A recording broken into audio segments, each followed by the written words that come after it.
Today we're going to watch God Stealing, released in 2025.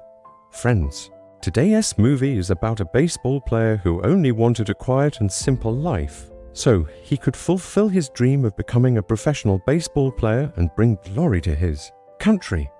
But fate had other plans. His dream is shattered by a region he never belonged to. Yes, friends, this young man accidentally becomes the most wanted in the eyes of the underworld Mafia, and without doing anything, and then begins the biggest race of his life, a race to survive. The Mafia is after him to eliminate him. What will happen next for this man? Will he be able to save both his dream and his truth, or will he fall prey to the underworld? To find out, you'll have to watch the movie. So, let's get started without further delay. The story begins with a man named Thompson, who works as a bartender in a nightclub. Speaking of Thompson, he always wanted to be a professional baseball player, but an accident left his dream unfulfilled. During his high school days, when Thompson was the best player in his school after winning a game, he was driving at full speed and drunk, which is extremely wrong. When he suddenly tried to save a car in the middle of the road, he had a terrible accident. The accident left his friend in critical condition. He was barely breathing and his leg was badly injured. When Thompson regained consciousness, he found his friend gasping for breath and in a very dire state. He could have saved him, but at that moment, he was afraid of breaking his leg, as it was already injured. If he had tried to walk on it any further, it would have worsened his condition. He would never have been able to play baseball again. The dream of becoming a baseball player so dominated him that he couldn't even muster the courage to go and see his friend. And that moment, friends, became the biggest regret of his life. To this day, Thompson lives with the regret that if only he had seen his friend that day, perhaps he would be with me today. After that accident, friends, Thompson never played baseball again. Nor could he ever forget his friend. Sometimes, the memories of his friend become such a nightmare that he can't sleep all night. Yes, every night, the same scene plays out in his mind: the accident, his broken leg, his friend's last breath, and finally, he has to take sleeping pills to sleep. Only then does he find some peace, but even that peace is tinged with guilt.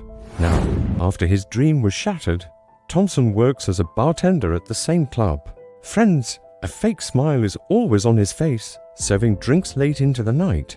Deep down, he's still as broken as ever. As he's heading home after work, he's met by his girlfriend, Lily. Lily has always been a source of peace for him, a little ray of light in his gloomy life. They leave together for Thompson's house. As soon as he arrives, his neighbor, Raz, meets him at the gate. Raz seems a little worried. He says, "Thompson, my father's health has worsened, and I have to go to London for a week. So, please take care of my cat. If you do, I'll be doing you a great favor."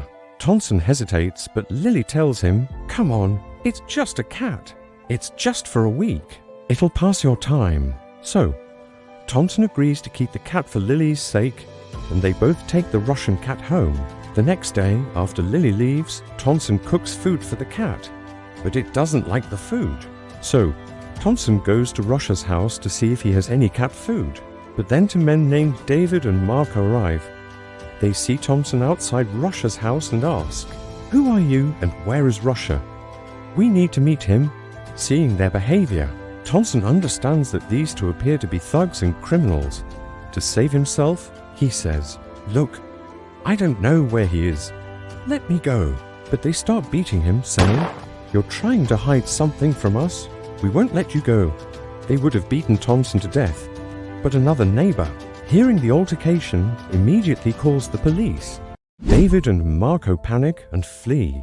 Thompson was badly injured, and when Lily learns of this, she immediately rushes him to the hospital. Yes, those thugs beat him so badly that the doctors had to remove Thompson's kidney because it was completely damaged. Lily asks, "Who were those people and why did they beat you so badly?"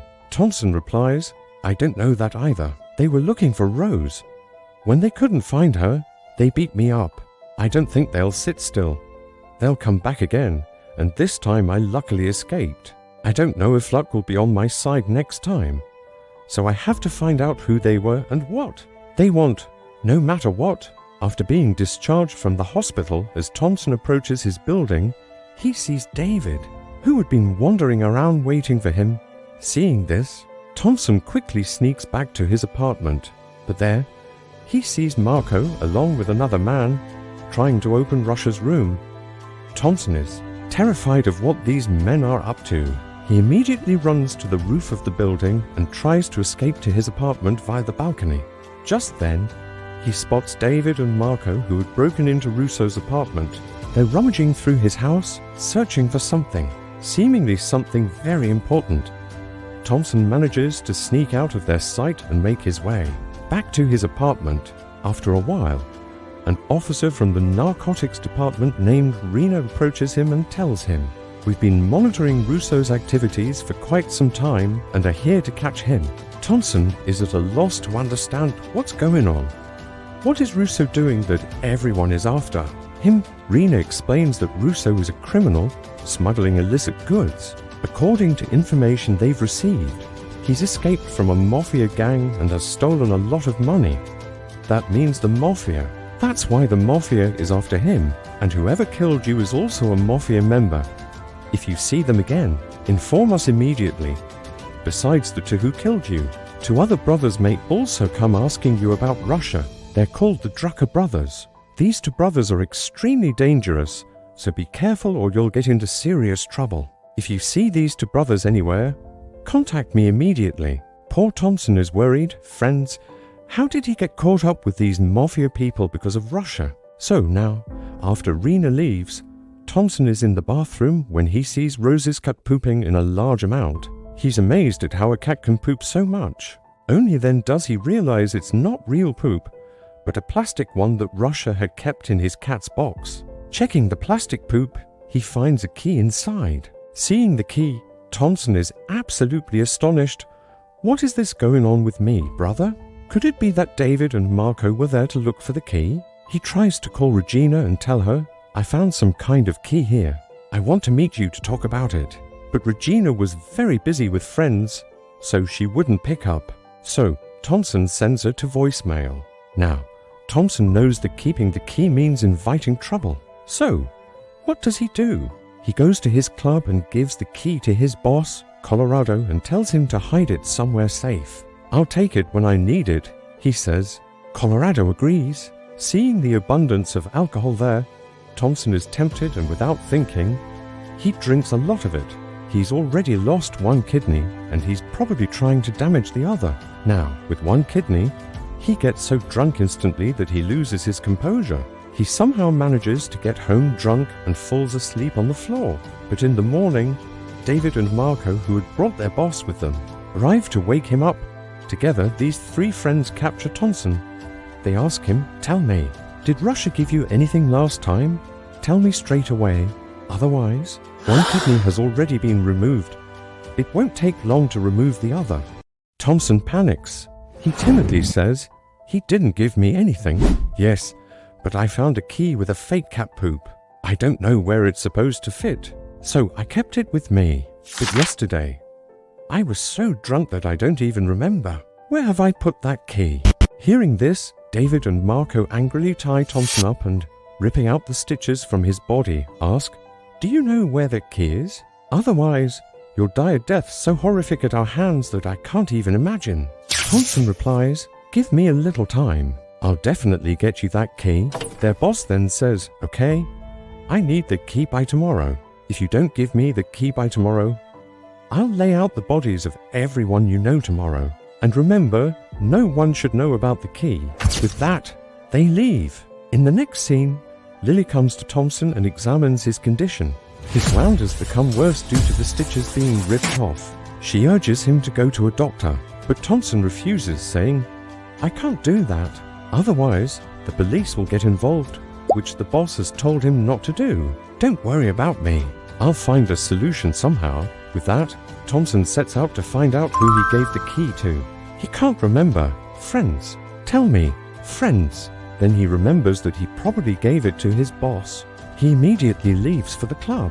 But on the way, the Trucker brothers spot him. They knew he was a Russian neighbor. You'll also remember that Rena had told Thompson that these 2 brothers were very dangerous people. Stay away from them. That's why Thompson immediately starts running as soon as he sees them. The drug brothers also chase him. But somehow, Thompson manages to escape and returns to his apartment. But friends, as soon as he gets inside, his heart breaks to see Lily's body lying on the floor, shot dead. Seeing this, Thompson feels the biggest shock. If only I had sought help from Rena earlier, Lily might still be alive today. But I didn't.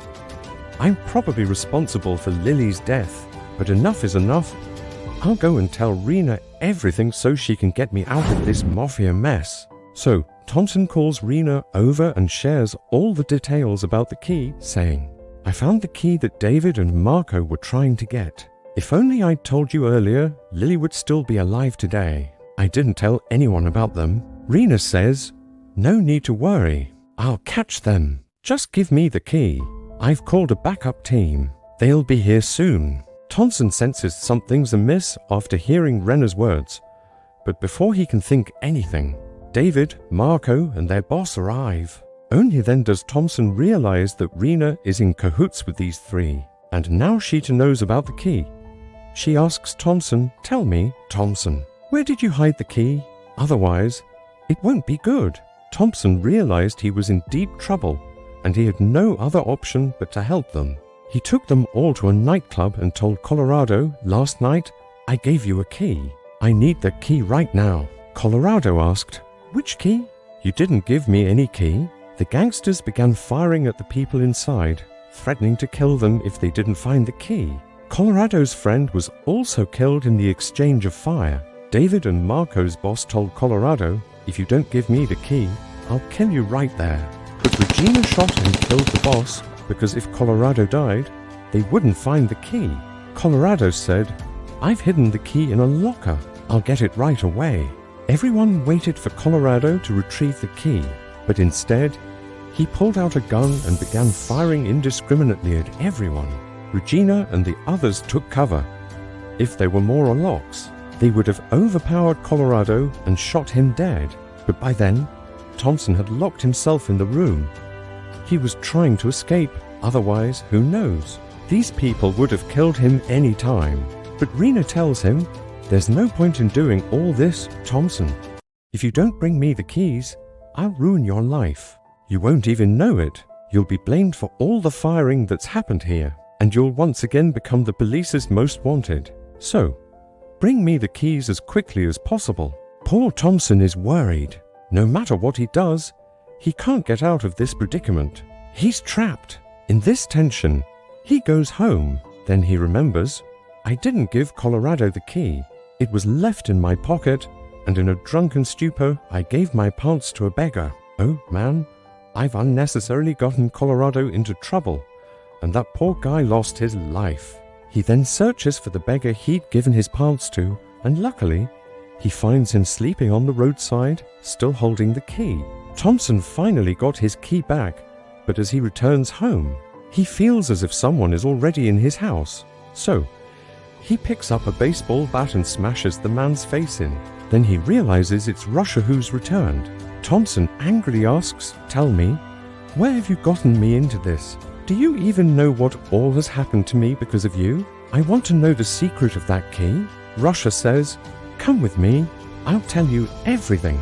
They both get into the car and head for Russia's hideout. On the way, the friends hear a radio report that a highly wanted criminal, Thompson, is behind the nightclub shooting. He murdered 3 people and is now on the run. Look, that Rena framed him. Rena betrayed him and trapped him in such a way that the poor guy can't escape. Now, if he wants to save himself, he'll have to listen to Rena. Russo brings Thompson to his hideout and tells him, I used to work for Rena's Mafia group. I was in charge of all the deals, but I also started working for the Drucker brothers while hiding with that group. And as soon as I got the chance, I tricked them both and stole $4 million. And the key you have unlocks the door where the $4 million is kept. He shows Thompson the entire amount and says, even if I give Rena all the money, she won't spare you or me. That's why I'm leaving with all the money. He holds Thompson at gunpoint and says, sorry, friend, your life is ruined. Now you should find a place to live. I'm taking Vermilion and leaving for another city where I've made arrangements for my stay. Thompson is so enraged, friends, that he attacks Russo and beats him unconscious on the spot, because things have become unbearable for Thompson. He understands that the more he tries to get out, the more trapped he gets. So now he has to play his game his way. He calls Rena and says, "Okay, I am ready to give you both the keys and Russo. Where has Russo hidden all the money? He'll take you there himself.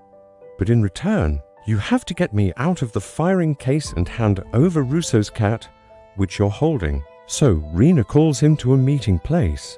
As soon as Russo realizes that Thompson is handing him over to Rena, he understands that he's not going to escape.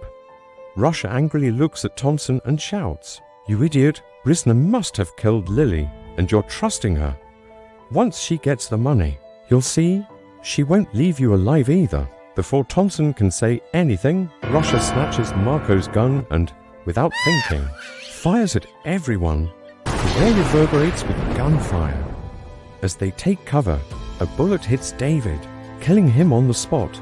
Amidst the chaos, Russia and Thompson seize the opportunity and escape. Rena also chases them, because, as Russia had said, Rena had planned the same. She intended to kill Russia as soon as she got hold of the keys and Russia. She'd kill Thompson as well. But during this, Russia is also hit by a bullet, leaving him in a critical condition. He tells Thompson, "Look, brother, I can't run anymore. I'm going to die. But I won't give Rena a single shot. So keep my Vermilion and run as far away as you can, because you can't live a normal life anymore. I've ruined your life, my friend. I'm sorry, so run away." With that, Russo dies and Thompson immediately escapes alone. Thompson was just contemplating whether to abandon everything and run away when Rena calls him and says, "It's been a tough time, but I've got your mother's address. If you don't bring me those Vermilion within 2 hours, then meet your mother like a corpse. Run wherever you want. You'll be alone for the rest of your life." Thompson panics. No. I have to save my mother." He tells Rena, "Okay, I'm fine. Meet me outside the nightclub. I'm coming there with the money." But Thompson knew Rena was still untrustworthy. So he used his brain and went to the Drucker brothers himself, telling them, "I know where the money is, but I don't have the key to open the door. That key is with Regina." Thompson was trying to kill two birds with one stone. He told Rena, "If you get the key from Rena, I'll tell you where the money is." Thompson knew Rena was prepared, and the Drucker brothers would also be fully prepared. If they fought, both would be killed and Thompson would be spared. Although he would never be able to live a normal life now, friends, because of all the events that had happened. But yes, he would have Vermilion to set up his future. Since life had brought him to such a crossroads, why not take advantage of it now?